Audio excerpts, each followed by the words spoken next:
Bismillahirrahmanirrahim. Assalamualaikum warahmatullahi wabarakatuh.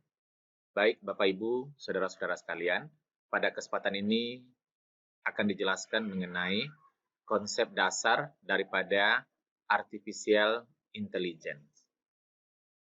Sebelum kita lihat konsep dasar daripada artificial intelligence, kita berikan terlebih dahulu pemahaman supaya nanti kita mempunyai definisi yang sama tentang apa yang dimaksud dengan sistem yang intelijen atau sistem yang pintar. Bapak, Ibu-ibu, saudara-saudara sekalian, penelitian saat ini terus dan terus dilakukan. Begitu juga dengan penelitian yang dilakukan oleh para saintis mengenai bagaimana cara kerja otak manusia. Sampai sekarang masih terus dan terus diteliti.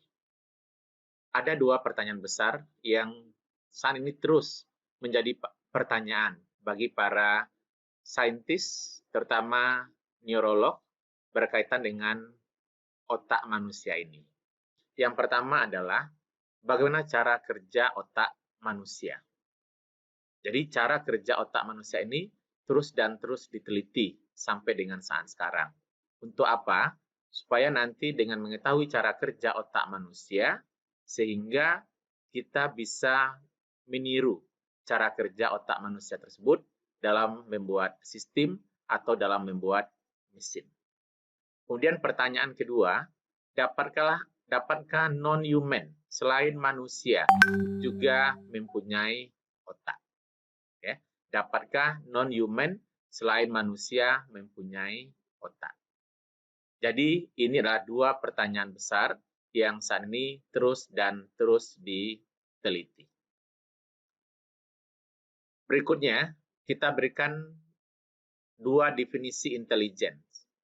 Ya, sehingga nanti dari dua definisi ini, kita bisa membuat definisi sendiri tentang apa itu yang dimaksud dengan intelligent system. Jadi, diharapkan setelah kita berikan definisi ini, kita semua tahu kalau kita sebut intelligent system, sistem yang intelijen, sistem yang pintar, sistem yang cerdas, apa karakteristik atau apa ciri-ciri dari sebuah sistem yang nantinya dikatakan intelijen, pintar, atau cerdas.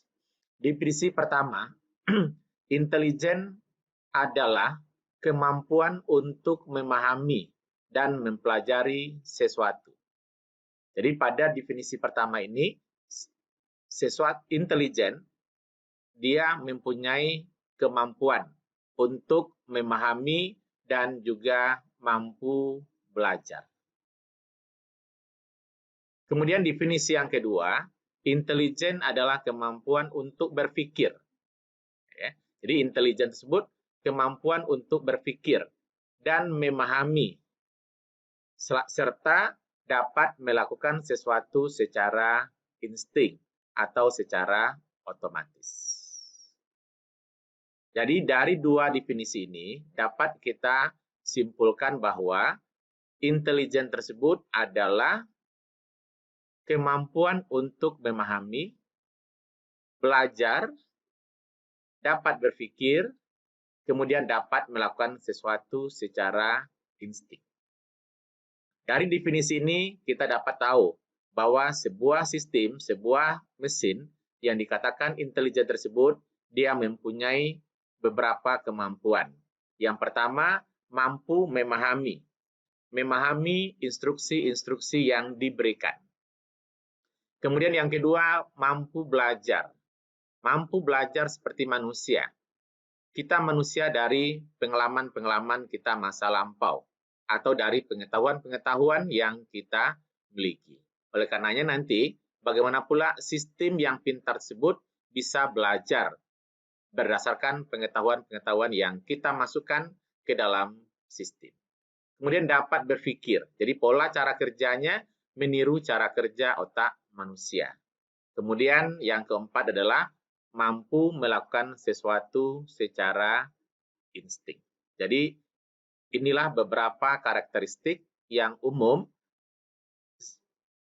untuk menyatakan sebuah sistem dikatakan pintar atau sebuah sistem dikatakan cerdas, atau sebuah sistem dikatakan intelligence.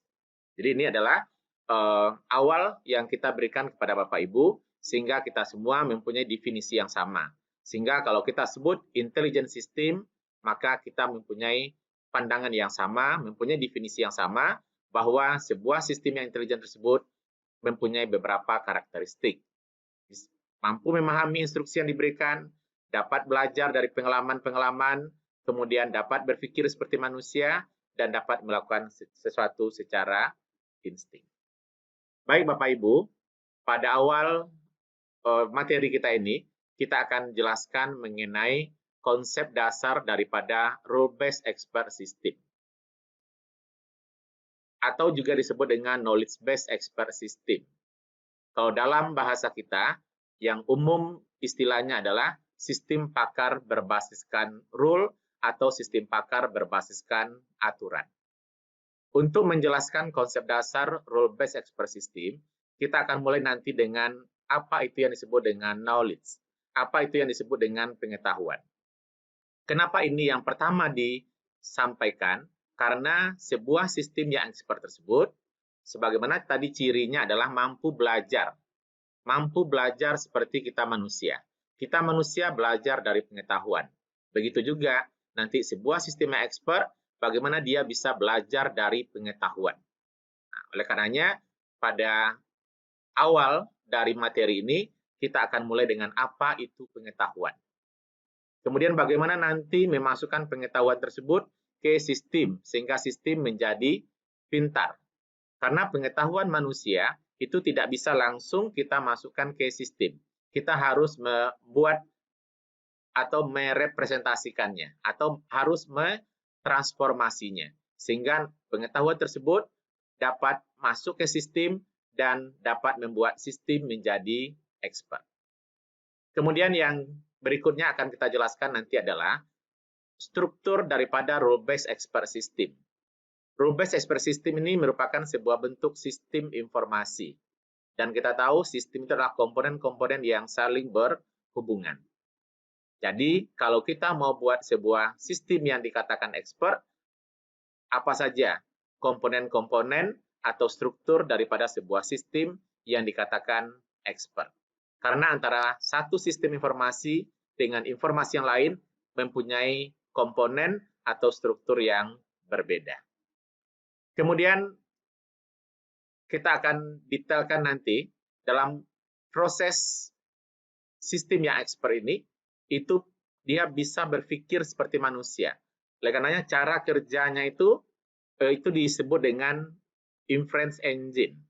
Ya. Jadi cara kerjanya nanti ada yang penelusuran dari depan ke belakang, atau disebut juga dengan forward chaining, kemudian penelusuran dari belakang ke depan, atau disebut juga dengan backward chaining.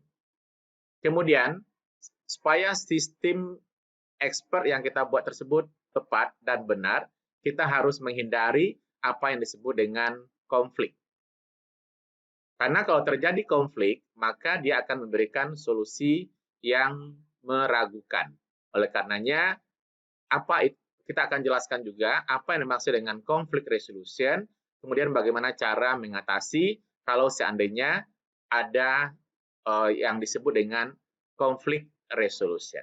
Hal ini kita harus hindari supaya sistem informasi yang kita buat tersebut menghasilkan solusi yang tepat. Jadi ini adalah beberapa hal yang akan kita jelaskan.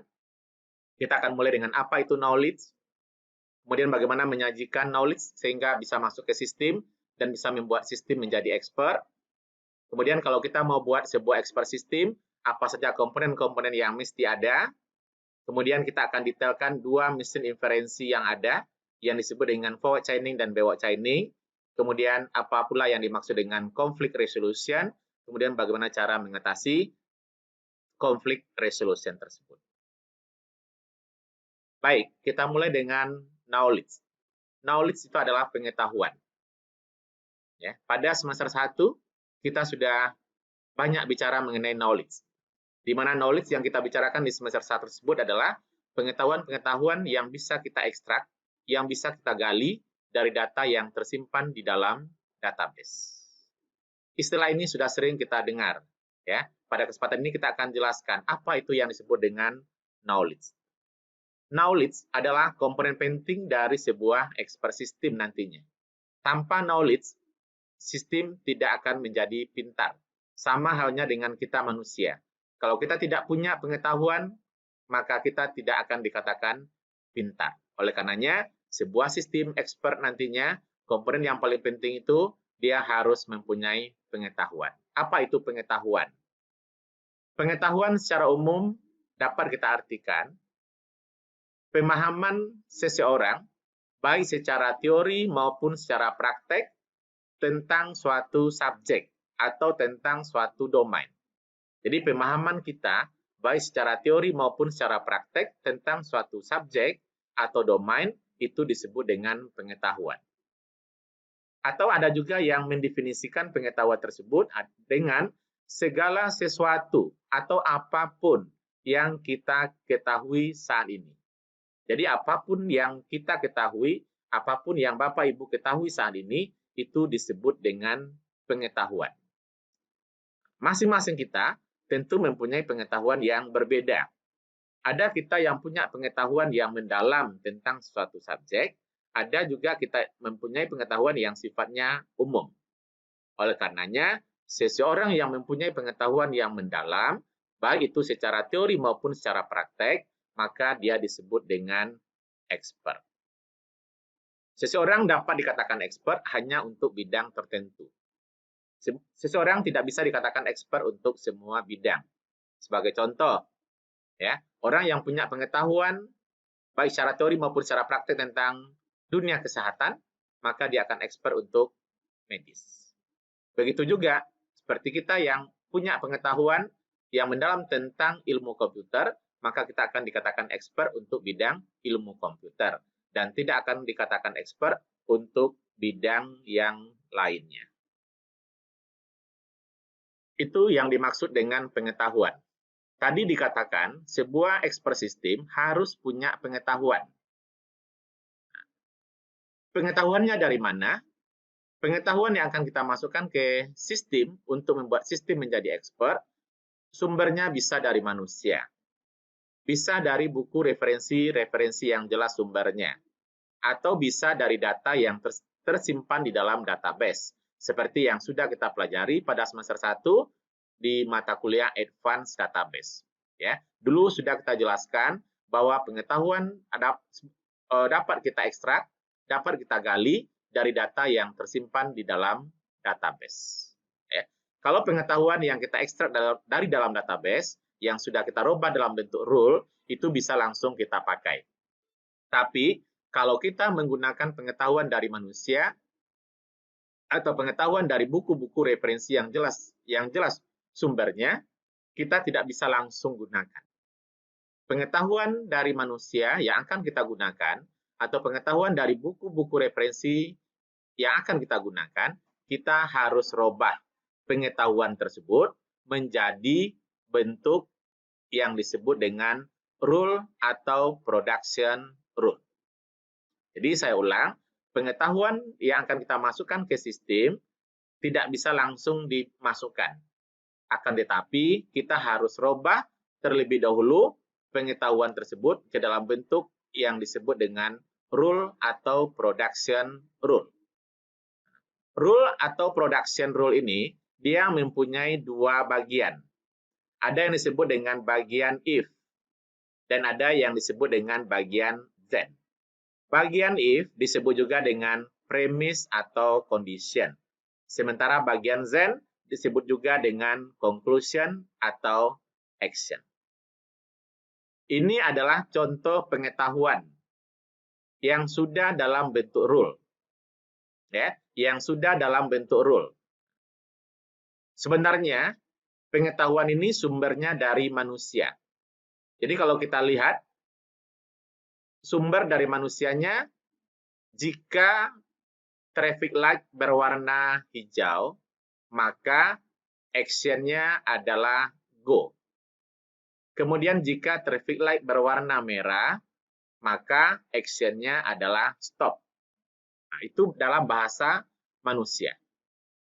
Ya, saya ulang, bahasa manusianya, pengetahuannya, misalnya adalah pengetahuan daripada orang yang expert dalam mengendarai kendaraan. Pengetahuan kita, kalau kita ingin selamat dalam mengendarai kendaraan, jika traffic light berwarna hijau, maka actionnya adalah jalan. Jika traffic light berwarna merah, maka actionnya adalah berhenti.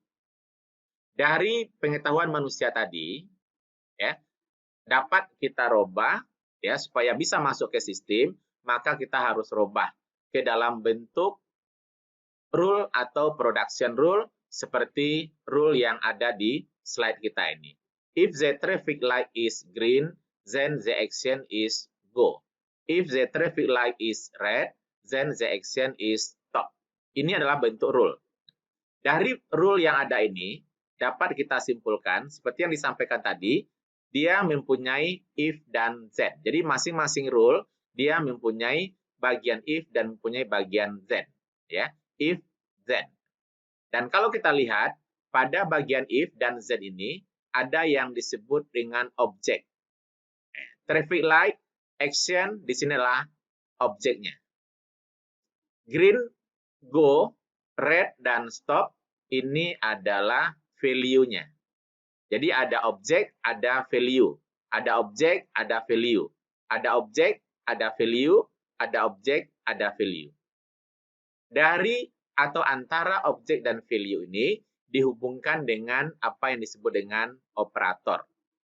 Nah, operator dapat berupa is, are, is not, atau or, are not. Jadi yang dikatakan operator dapat berupa is, are, is not, dan are not. Atau ada juga yang disebut dengan mathematical operator. Mathematical operator seperti kecil dari, besar dari, sama dengan, tidak sama dengan. Itu disebut dengan mathematical operator. Jadi operator ada yang bentuknya is, are, is not, dan are not. Ada juga yang bentuknya numerical atau mathematical operator. Seperti kecil dari, besar dari, kecil sama dengan, besar sama dengan, dan tidak sama dengan. Jadi ini adalah bagaimana cara kita merubah pengetahuan manusia ke dalam bentuk rule, sehingga rule ini nanti bisa kita masukkan ke sistem dan membuat sistem menjadi pintar. Ya. Kenapa kita harus rubah? Karena pengetahuan manusia, bahasa manusia, itu tidak bisa langsung masuk ke sistem. Karena kalau langsung kita masukkan ke sistem, maka sistem tidak akan kenal dan tidak akan bisa membuat sistem menjadi cerdas, seperti yang kita jelaskan di awal tadi. Jadi sumber pengetahuan itu bisa dari manusia, bisa dari buku, bisa dari data yang tersimpan di dalam database. Tapi kalau kita gunakan pengetahuan manusia atau pengetahuan dari buku, maka pengetahuan tersebut tidak bisa langsung kita pakai. Kita harus rubah ke dalam bentuk rule atau production rule. Saya ulang, dalam rule atau production rule, dia mempunyai dua bagian if dan bagian then. Kemudian pada masing-masing bagian mempunyai objek dan value. Antara objek dan value dihubungkan dengan apa yang disebut dengan operator. Kemudian rule dapat mempunyai beberapa kondisi. Ya, dapat mempunyai beberapa kondisi. Kalau mempunyai beberapa kondisi, nanti kita bisa hubungkan dengan kata kunci seperti and atau or atau kombinasi and dan or. Tergantung nanti pengetahuan yang akan kita rubah ke dalam bentuk rule atau production rule-nya. Jadi bisa terdiri daripada beberapa kondisi, ya, atau juga bisa terdiri dari beberapa action, ya, terdiri daripada beberapa action yang dihubungkan dengan kata kunci and, or, atau kombinasi and dan or. Jadi itu yang dimaksud dengan pengetahuan. Kemudian bagaimana cara menyajikan, mentransformasikan pengetahuan ke dalam bentuk rule atau production rule. Selanjutnya, rule atau production rule itu tidak harus bentuknya relasi. Ya, kita umum atau kita sering menggunakan pengetahuan yang bentuknya relasi. Sebenarnya pengetahuan itu tidak harus dalam bentuk relasi. Ada beberapa bentuk pengetahuan. Ya, selain ada yang disebut dengan relasi. Kalau relasi berarti dia berhubungan antara kondisi dan action-nya. Antara if dan z-nya itu saling berhubungan. Sebagai contoh, jika tangki minyak kosong, maka kendaraannya mati. Ya. If the full tank is empty, then the car is dead. Apa yang menjadi objek di sini? Objeknya adalah full tank dan car. Kemudian value-nya adalah empty dan dead. Ya. Dan dihubungkan dengan operator yang disebut dengan is. Jika tangki minyak kosong, maka kendaraannya mati. Ini adalah bentuk pengetahuan relasi. Selain relasi, pengetahuan tersebut atau rule tersebut dapat juga berbentuk rekomendasi. Bagaimana contoh rule yang dikategorikan rekomendasi? Sebagai contoh, jika musim gugur dan langit berawan dan ramalan hujan rintik-rintik, maka advice-nya adalah sediakan payung. Ya, jadi ada objek, ada value. Dan ini adalah contoh rule yang mempunyai beberapa kondisi. Ya, jadi dihubungkan dengan kata kunci N pada kasus kita ini. Ini adalah bentuk rule rekomendasi. Selain relasi dan rekomendasi, ada pula rule yang bentuknya direktif dan strategi. Direktif dan strategi. Direktif arahan. Ya, sebagai contoh, jika kendaraan mati dan full tank kosong, maka action isi kembali. Jadi inilah contoh pengetahuan yang sudah dirubah dalam bentuk direktif atau dalam bentuk arahan. Jika kendaraan mati dan full tanknya kosong, maka action-nya adalah isi kembali. Kemudian ada pula rule tersebut yang bentuknya strategi. Nah, bagaimana pula bentuk strategi? Kalau strategi berarti nanti dia akan mempunyai beberapa pilihan atau choice. Sebagai contoh, ini pengetahuan dari manusianya seperti ini. Jika kendaraan mati, action pertama yang dilakukannya adalah cek full tank. Selesai dia cek full tank. Ternyata tangki minyaknya itu penuh. Nah, kemudian dia kendaraannya mati. Tangki minyaknya penuh. Kenapa mati? Bisa saja nanti action yang berikutnya yang dilakukannya adalah cek baterainya atau cek akinya. Jadi kalau pada strategi, kalau action pertama tidak jalan, maka dia akan lanjut pada action yang berikutnya. Jadi ini adalah bentuk pengetahuan yang bisa kita masukkan ke sistem untuk membuat sistem menjadi expert. Ada yang bentuknya relasi, ada yang bentuknya rekomendasi, ada bentuknya direktif, dan ada bentuknya strategi. Jadi ini menyesuaikan dengan pengetahuan yang berasal dari expert atau orang yang pakar. Ya. Kalau pengetahuannya bentuknya relasi, ya relasi yang kita pakai.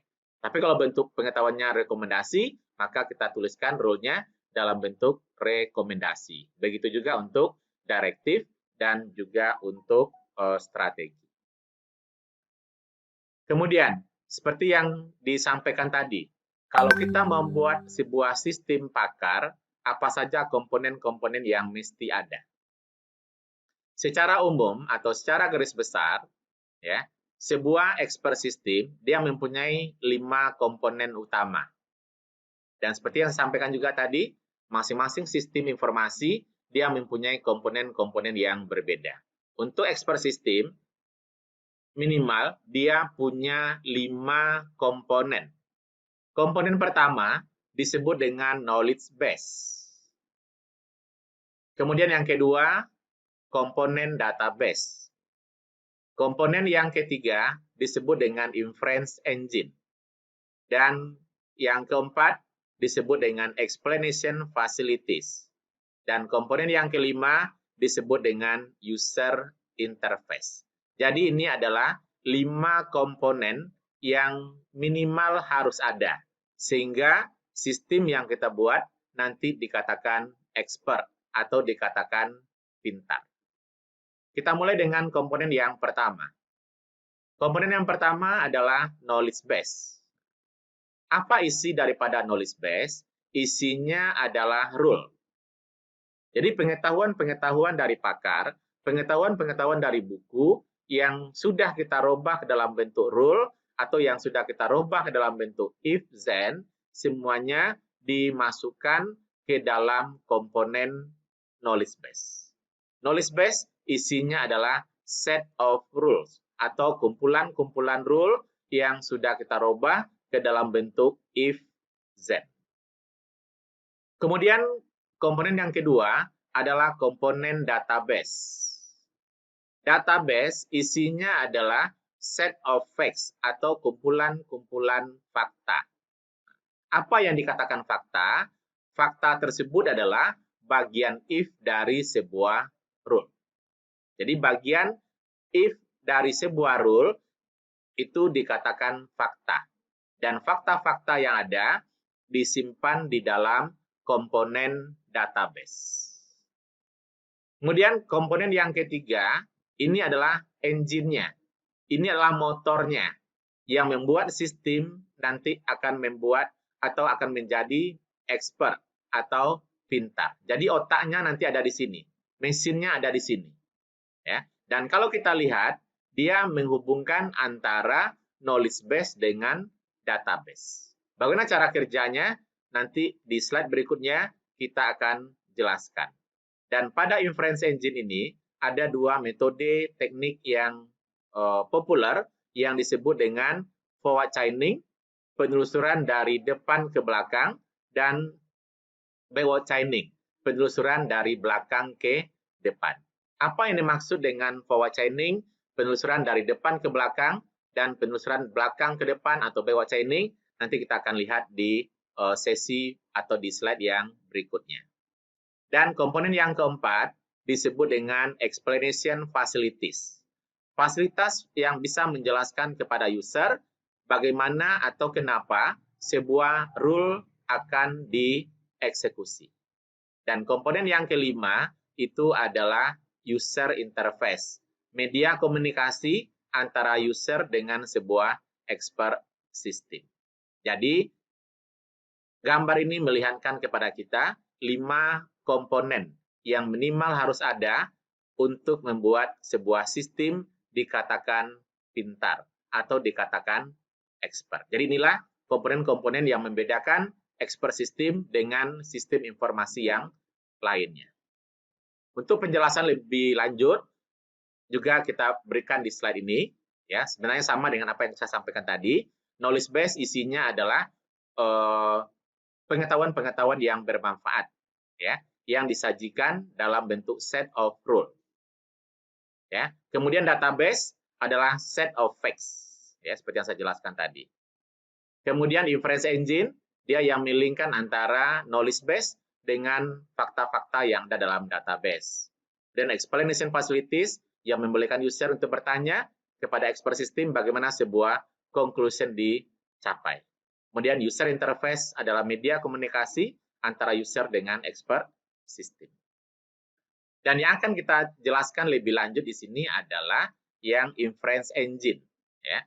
Karena inference engine itu adalah yang menjadi otaknya atau yang menjadi mesin untuk membuat sebuah sistem tersebut menjadi expert. Untuk memudahkan dalam pemahaman cara kerja umum daripada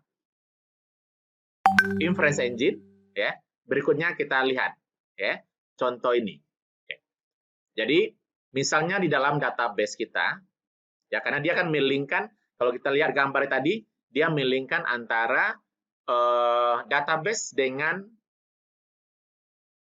knowledge base. Nah, jadi misalnya di dalam, ini awalnya fact B isi ini belum ada. Ini belum ada. Jadi awalnya hanya fact A is X. Di database kita awal hanya berisikan fact A is X. Kemudian knowledge base kita, rule-nya, di dalam knowledge base kita, rule yang tersimpan adalah if A is X, then B is Y. Jadi ini adalah then B is Y. Jadi saya ulang, fakta kita dalam database adalah A is X. Rule di dalam knowledge base kita adalah if A is X, then B is Y. Bagaimana cara kerja umum daripada inference engine? Pertama yang dilakukan oleh inference engine nanti adalah membandingkan, mematchkan apakah bagian if dari rule yang ada dalam knowledge base sama dengan fakta yang ada dalam database. Jadi saya ulang, yang akan dilakukan oleh inference engine pertama adalah mematchkan, mencocokkan apakah bagian if dari rule yang ada dalam knowledge base sama, cocok dengan fakta yang ada dalam database. Kalau sama, maka rule yang ada dalam knowledge base akan dieksekusi. Selanjutnya, bagian then dari rule yang akan dieksekusi dimasukkan atau ditambahkan menjadi fakta baru ke dalam database. Oleh karenanya, B is Y masuk setelah rule if A is X, then B is Y dieksekusi. Jadi, saya ulang, cara kerja umum daripada inference engine tersebut adalah inference engine akan mematchkan apakah rule yang ada dalam knowledge base sama dengan fakta yang ada dalam database. Kalau bagian if dari rule yang ada dalam knowledge base sama dengan fakta yang ada dalam database, maka rule tersebut akan dieksekusi. Selanjutnya, bagian then dari rule yang dieksekusi akan dimasukkan sebagai fakta baru ke dalam database. Untuk case kita ini, bagian if dari rule kita adalah if A is X. Kemudian fakta dalam database kita juga A is X. Berarti dia match. Berarti dia cocok. Karena dia match, maka if A is X, then B is Y dieksekusi. Selanjutnya, B is Y masuk sebagai fakta baru ke dalam database. Ini adalah cara kerja umum daripada inference engine.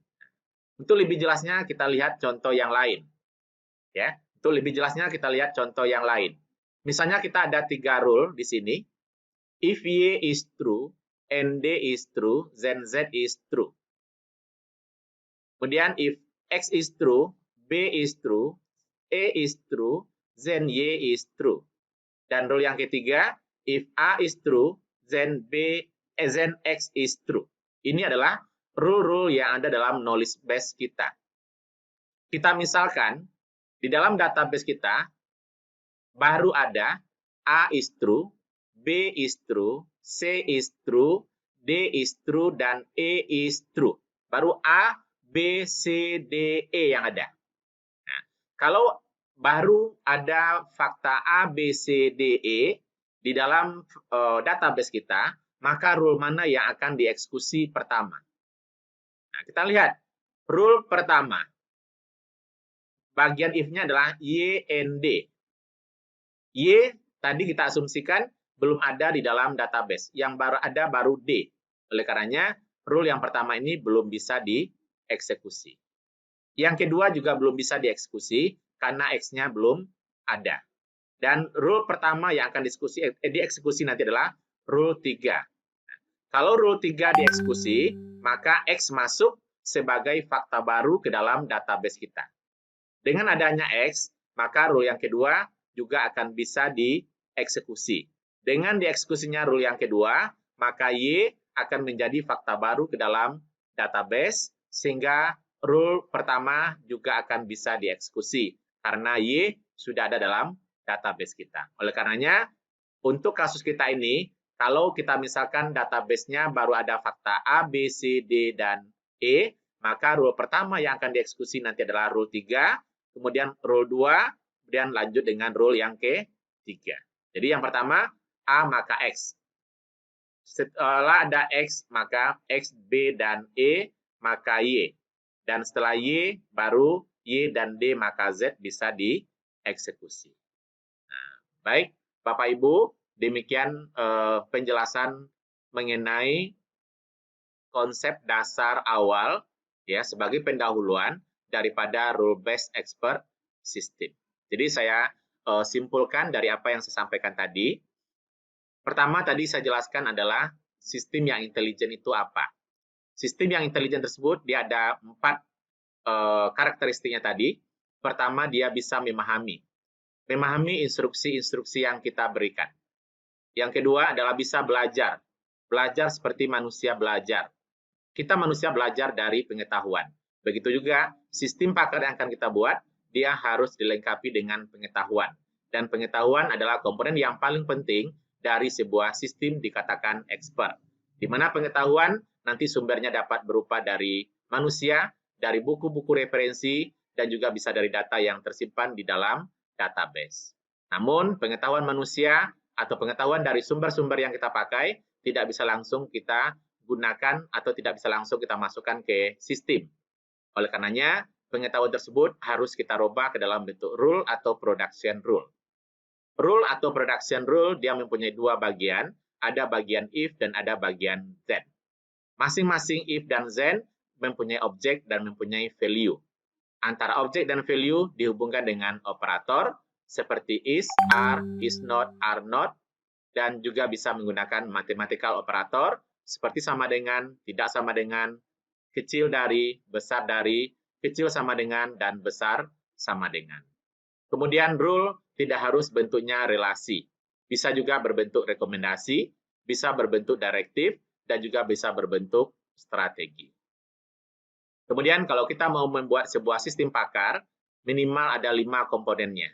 Yang pertama adalah knowledge base, yang berisikan adalah set of rule, kumpulan-kumpulan rule. Semua pengetahuan yang sudah kita rubah dalam bentuk rule, if then, diletakkan di bagian knowledge base. Kemudian komponen yang kedua adalah database. Database isinya adalah kumpulan-kumpulan fakta. Apa itu fakta? Fakta adalah bagian if dari sebuah rule. Kemudian yang menjadi engine, yang menjadi motornya disebut dengan inference engine. Ada 2 metode yang terkenal di dalam inference engine. Ada forward chaining, penelusuran dari depan ke belakang, dan penelusuran dari belakang ke depan. Ya. Kemudian ada explanation facilities, dan juga ada komponen yang disebut dengan user interface sebagai penghubung antara user dengan sistem. Dan bagaimana cara kerja umum daripada inference engine tadi sudah dijelaskan. Cara kerjanya adalah mematchkan, ya, mencocokkan apakah bagian if dari rule yang ada dalam knowledge base kita sama dengan fakta yang ada dalam database. Kalau sama, maka rule tersebut dieksekusi, dan selanjutnya setelah rule dieksekusi, bagian then dari rule yang dieksekusi dimasukkan sebagai fakta baru ke dalam database. Baik Bapak Ibu, demikian penjelasan singkat mengenai pengenalan atau pendahuluan daripada expert system.